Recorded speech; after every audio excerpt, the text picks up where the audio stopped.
Hai, aku Tias. Hari ini aku mau share soal pengalaman aku kerja di tech company di Indonesia.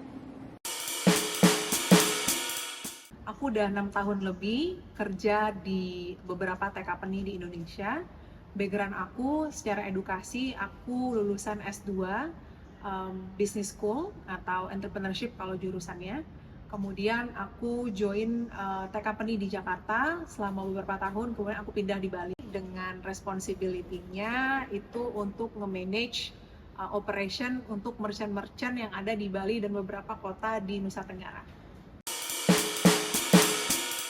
Aku pertama kali apply di tech company itu pas aku lulus kuliah, aku cari-cari pekerjaan lewat online. Online ini sebenarnya ada beberapa channel yang biasa aku pakai. Itu pertama Kaliber, kemudian yang kedua ada LinkedIn. Semua proses berlangsung dari via online tersebut, kemudian aku ditelepon dan diinterview oleh HR-nya dulu. Ketika dirasa sesuai dengan posisi yang dicari, maka aku melanjutkan interview atau tes lainnya dengan orang-orang dari di company tersebut. Ada skill test atau tes. Jadi kalau untuk proses rekrutmennya setelah dari HR itu biasanya aku akan dihubungi untuk interview dengan user atau manager yang hiring posisi tersebut. Dan kadang di tengah itu juga ada proses assessment di mana biasanya ranging dari sesuai dengan kebutuhan dari posisi tersebut. Kalau posisi yang aku biasa kerjakan selama ini atau profesi aku itu biasanya banyak hubungannya dengan business development. Jadi sesuai dengan skill yang digunakan pada saat kerja di business development tersebut, maka assessment-nya akan tergantung pada hal tersebut. Untuk proses interviewnya, dari pengalaman aku bekerja di 3 company yang berbeda, itu biasanya dari HR, kemudian dari user atau manajernya, dan yang terakhir adalah yang lebih tinggi lagi dari manajer. Jadi bisa jadi CEO-nya atau head of department-nya. Dan kadang di tengah-tengah sebelum dari higher level management ini, aku juga diinterview oleh peer gitu. Jadi maksud peer ini adalah orang yang mempunyai level yang sama dalam company dengan yang aku akan kerja, dan tujuannya itu sebetulnya adalah untuk tahu kira-kira secara culture itu cocok atau enggak, kemudian secara skill itu benar-benar relevan atau sesuai dengan dicari atau enggak. Tergantung sama company-nya juga. Kalau company yang aku pernah kerja itu lumayan diverse nih. Nah, diverse di sini maksudnya ada beberapa orang yang kerja di perusahaannya itu merupakan orang-orang foreigner gitu ya. Yang artinya dalam kesehariannya itu berkomunikasi di company dalam bahasa Inggris. Artinya ketika di interview juga diusahakan kalau tidak ditanyakan dalam bahasa Inggris, misalnya orang lokal nih yang interview, itu kita sisipin juga bahasa Inggrisnya di sana supaya orang tahu juga atau ya hiring itu tahu soal level berbahasa Inggris kita tuh seperti apa. Kalau posisi aku yang banyak tentang business development itu yang dicari pertama analytical skill-nya atau critical thinking-nya. Jadi banyak assessment-nya itu soal use cases nih. Atau juga kalau posisi aku itu banyak berhubungan dengan analisis, maka skill aku seperti pivoting di Excel atau query itu juga di testing sih. Possible banget sih kalau pakai jalur lain. Jadi misalnya kalau di company itu ada referral programnya ya gitu. Meaning orang yang di company tersebut dia bisa nge-refer ke temannya atau orang-orang yang dikenal untuk bisa masuk ke company-nya. Nah, aku juga punya pengalaman untuk referral program sebelumnya. Aku pernah 2 kali coba masuk dalam sebuah perusahaan yang tetap walaupun kita melalui referral program itu tetap harus mengikuti serentetan proses hiring tadi ya, kayak interview, kemudian ada tesnya gitu. Jadi memang purely itu sebagai nge-refer ke orang yang kita tahu aja sih. Nanti orang yang dapat yang ngasih referral Ya, gitu.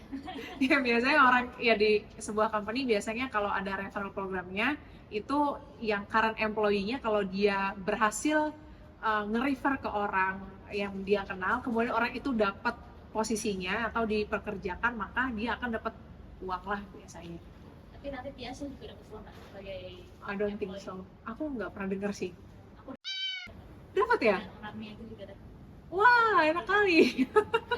Wait, enggak deh, aku yang tadi. Ya, yang orangnya nggak dapat kerjaan aja. Yang dapat Nggak dapat duit. nggak dapat Aku yang duit. dapat. Iya ya. Oh pernah ya? Kena. Eh. Yang ngeliat seperti Berapa dapetnya? 10. Dolar. 10 juta ya? Biasanya pakai dolar kan? Maksudnya kayak Iya. berapa ratus dolar gitu. Oh iya doang, gitu lah. Tapi lumayan 10 juta loh. Iya. Buat modal ini sportswear.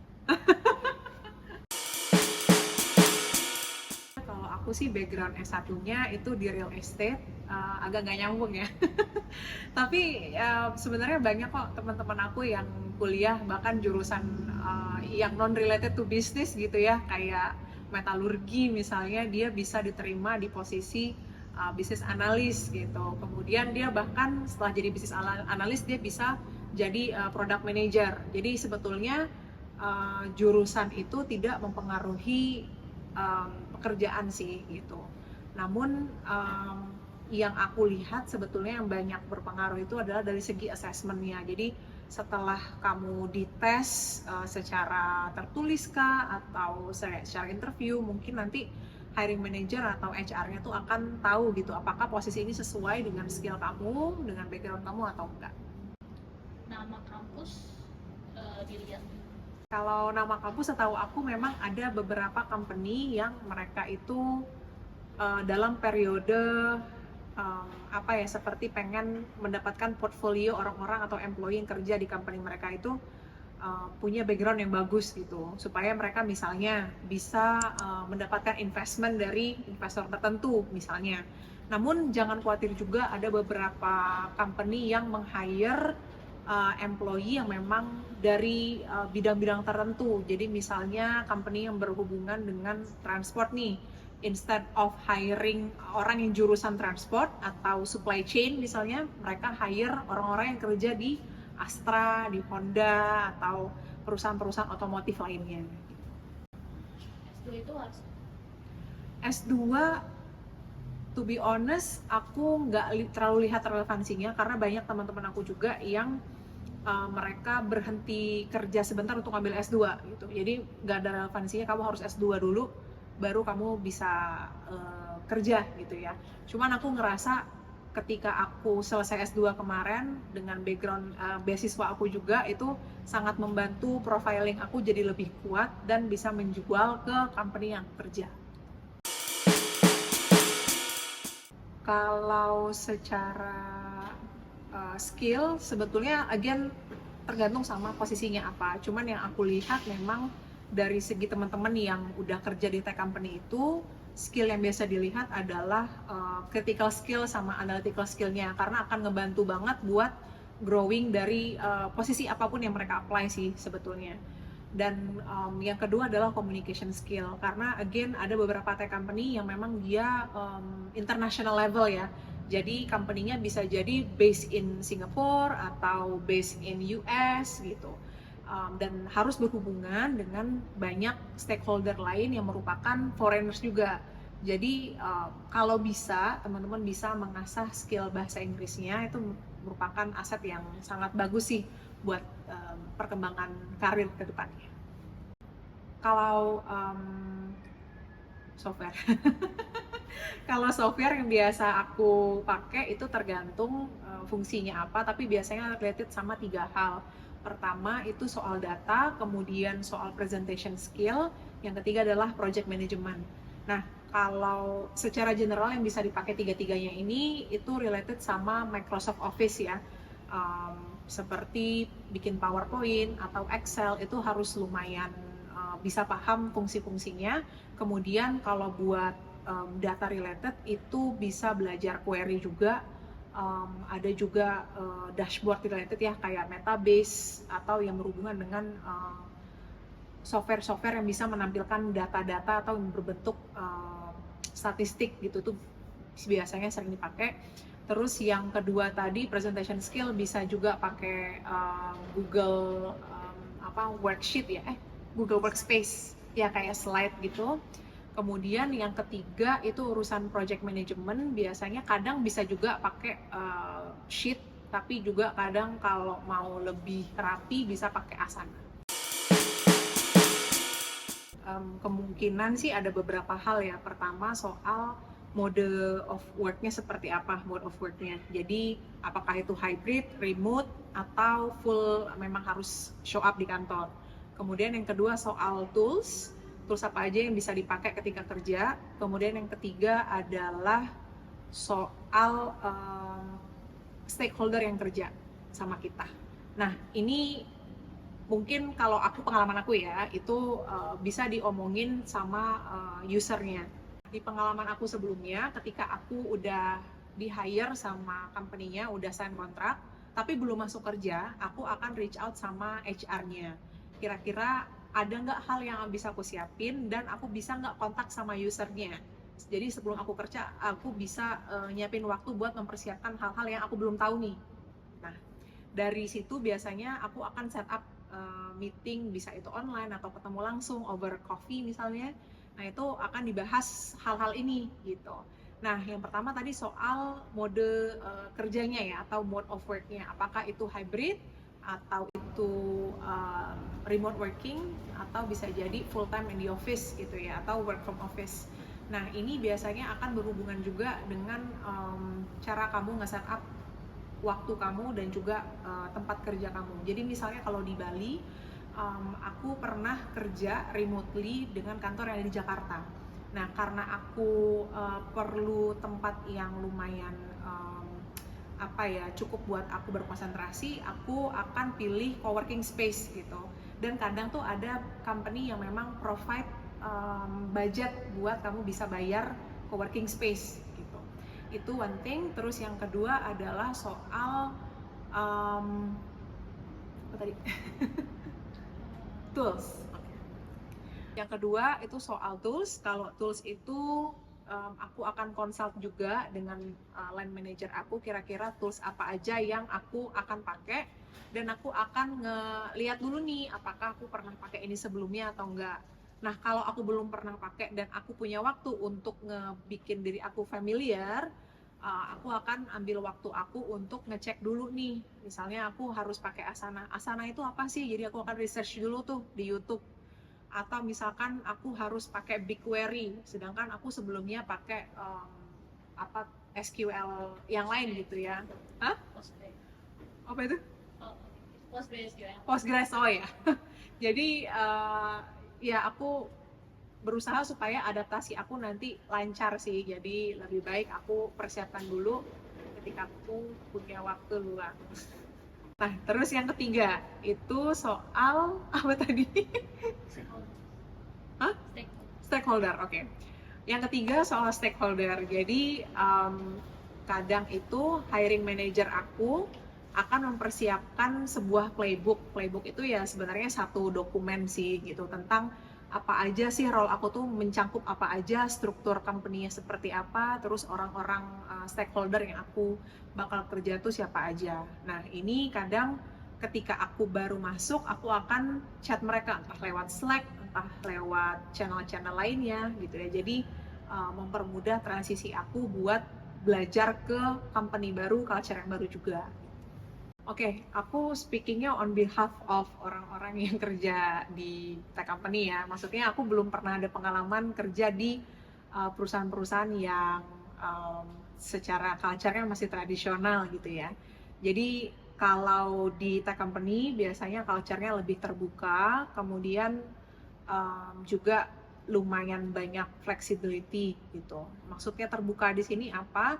Itu kita bisa memberikan opini atau memberikan insight-insight tentang usaha tersebut atau bisnisnya itu kepada orang-orang yang berbeda. Bisa jadi orang-orang dengan scope atau level yang sama, bahkan bisa juga dengan orang-orang yang levelnya udah tinggi nih di company. Bahkan aku pernah meeting bareng CEO dan mereka juga mendengarkan apa yang aku dapatkan dari pengalaman aku gitu. Itu culture yang lumayan sehat gitu, in the sense that you can actually expose what you think and make changes gitu in front of people yang memang udah punya power in the company. Terus kalau yang kedua, flexibility. Maksud flexibility ini mungkin lebih ke kayak kebanyakan sih leader itu nggak terlalu micromanage ya, kebanyakan. Tapi I'm speaking of my own experience ya. Maksudnya adalah kita dikasih kebebasan buat explore ideas, terus juga cari cara-cara yang di luar dari apa yang company punya. Kemudian yang penting adalah gimana cara kita nunjukin ide kita itu working well dan memang berimpact. Tuh. Lagi ya. Space. Oh, fast pace. Oh ya itu. Oh ya, satu lagi yang sangat sering diomongin nih kalau di tech company itu lumayan fast pace gitu. Satu hal lagi yang merupakan rahasia umum ya. Kalau tech company itu lumayan robust, lumayan fast pace. Ya memang pada dasarnya atau essentially karena tech company yang ngurusin teknologi, yang dia selalu berkembang, selalu ada inovasi-inovasi baru. Jadi ketika kita mengurus sebuah bisnis atau sebuah campaign misalnya, itu kita harus menyesuaikan juga dengan apa yang ada di sosial gitu, apa yang ada yang sedang berkembang di masyarakat.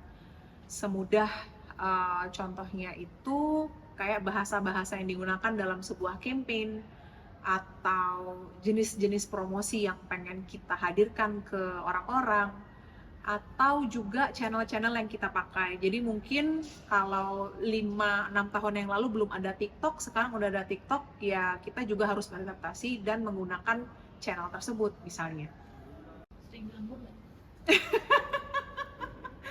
Sering lembur nggak ya? Kalau lembur biasanya jarang sekali ada company yang jarang sekali ada company yang membayar overtime gitu. Tech company, iya. Kalau di Jakarta, maksudnya based in Jakarta ya company-nya. Especially if you are full time ya. Tapi kalau aku sih lemburnya ngelembur sendiri aja sih. Kalau belum selesai kerjaan ya kerjain. But I don't suggest this ya to do. Yeah, just have your own apa sih istilahnya boundary. Kalau sebelum mau daftar ke tech company, biasanya ada hal-hal yang perlu diketahui juga. Pertama adalah coba doing your own research. Research di sini maksudnya adalah buat mengetahui beberapa hal, kayak culture company-nya, kemudian profil company-nya seperti apa, bidangnya seperti apa, gitu. Nah, kalau memang company-nya pas nih dengan industri yang pengen kamu tekuni. Jadi misalnya kalau di tech company itu sekarang lagi sangat banyak diperbincangkan soal kripto. Misalnya kamu punya interest ke sana, kemudian kamu coba cari tahu juga profil company ini seperti apa.